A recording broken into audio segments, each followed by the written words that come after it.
Assalamualaikum warahmatullahi wabarakatuh, Buya. Assalamualaikum warahmatullahi wabarakatuh. Nama saya Ahmad Mukodas, asal dari Bogor. Saya ingin bertanya, Buya, jika saya sering melakukan maksiat, terus saya sadar itu salah dan saya ingin berubah dengan melakukan ibadah-ibadah yang seharusnya kalau ibadah itu dilakuin, maksiat tidak akan saya laksanakan, Buya. Tapi saya udah melakukan ibadah, tapi ternyata memang saat melakukan ibadah itu maksiat tidak saya lakukan, tapi ketika ibadah itu saya tinggalkan atau tidak sedang saya kerjakan, saya kembali lagi melakukan maksiat itu. Yang jadi pertanyaan saya, apa yang salah dari ibadah yang saya lakukan dan solusinya seperti apa? Dan apakah ibadah saya juga diterima, Buya? Terima kasih. Assalamualaikum warahmatullahi wabarakatuh. Assalamualaikum. Tobat Anda diterima oleh Allah, insya Allah. Tobat Anda diterima oleh Allah. Ada suatu ketika orang datang kepada Rasulullah, ya Rasulullah, aku melakukan dosa ya Rasulullah. Nabi Muhammad jawab, kau tobat, pintu tobat Allah sangat luas. Ya Rasulullah, aku sudah tobat. Terus aku kepleset lagi ya Rasulullah. Tobat, aku tobat ya Rasulullah. Setelah tobat aku kepleset lagi ya Rasulullah. Tobat lagi. Iya tobat aku Rasulullah, tapi kepleset lagi Rasulullah. Sampai kapan aku tobat? Sampai kapan aku akan diampuni? Kau akan terus diampuni, Allah Maha Pengampun. Sampai kamu bosan tobat, maka Allah pun tidak ngampuni kamu.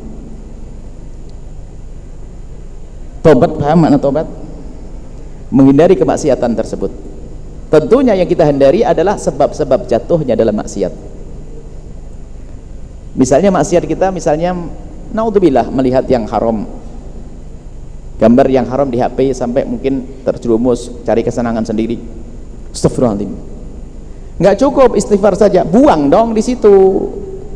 Kalaupun nanti bangkit syahwat lalu melakukan haram, pasti sebabnya beda. Kalau sebabnya sama, bohong, itu tobat. Masih diintip kok. Astagfirullahaladzim, habis sholat dikira nih mengintip lehat lagi. Ini bohong tobatnya. Tobat itu ya tobat. Kalau tobat kata Nabi pasti diampuni.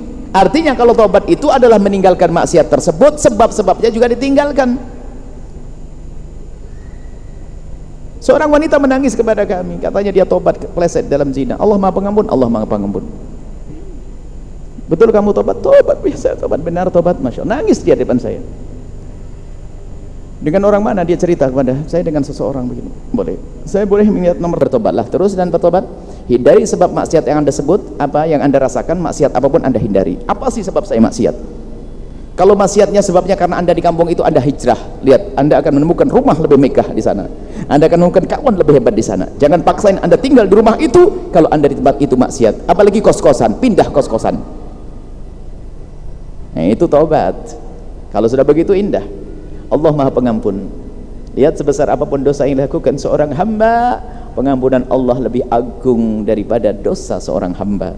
Mengadulah kepada Allah. Kemudian juga saya ceritakan, ada satu ketika ada orangnya, biarpun Anda sekarang dikubang kemaksiatan, apakah Anda masih dalam riba atau Anda dalam kerjaan yang salah atau Anda dalam maksiat apapun, jangan ragu mengadu kepada Allah. Ya Allah, entaskan aku dari maksiat yang itu ya Allah, yang aku masih sering melakukannya ya Allah. Adukan terus setiap malam ya Allah, aku kok masih terjerat riba, aku ingin terentaskan dari riba ya Allah. Ampuni kami, jauhkan kami dari riba. Sementara dia sering riba. Kalau mungkin ada seorang perempuan yang sering ngomong kasar kepada suami, adukan pada Allah, ya Allah, kenapa mulutku kasar kepada suamiku, ya Allah, ya Allah, ya Allah, ya Allah. Biarpun paginya besok masih kasar lagi, ngadu terus. Mungkin Allah akan kabul setelah 1 tahun setelah itu, karena terus Anda ucapkan Allah Maha tahu kok, Allah Maha ngerti. Maka jangan menyerah Anda dengan kesalahan Anda dan dosa Anda. Adukan kepada Allah. Sampai suatu ketika, ini kisahkan Syekh Muhammad Ramadan Al-Buti. Ada seorang anak muda, tidak tahu kisah beliau dari siapa. Ada seorang syekh menemukan anak muda yang biasanya mabuk di pasar, bikin ontran-ontran di pasar, bikin penyakit di pasar, ada sujud di mihrab masjid, nangis. Dan dilihat sehari 2 hari istiqomah. Lalu ditanya, nak, apa kabarmu nak? Menangis dia. Aku 2 tahun yang lalu dengar ceramahmu mengatakan bahwasanya wahai orang yang masih dikubang kehinaan dan kemaksiatan, jangan ragu dengan Allah. Allah maha kasih kepada hambanya. Biarpun engkau masih dalam kemaksiatan, adukan. Biarpun engkau masih dalam dosa dan masih adukan, ya Allah, entaskan aku dari dosa ini ya Allah, dosa ini. Aku setiap habis mabuk aku ngadu kepada Allah. Sebelum mabuk aku minta, ya Allah, jauhkan aku dari minuman keras. Setelah 2 tahun aku jadikan benci minuman keras, sehingga aku sekarang sujud di depan mihrab. Jangan menyerah dengan kesalahan Anda. Adukan kepada Allah, adukan kepada Allah. Sampai kapan? sampai Anda bosan, baru Allah bosan kepada Anda nanti. Jadi adukan terus. Makanya termasuk sekecil apapun Anda suka nyelekit sama suami, Anda kalau ngomong sama istri nggak enak, adukan, jangan ragu.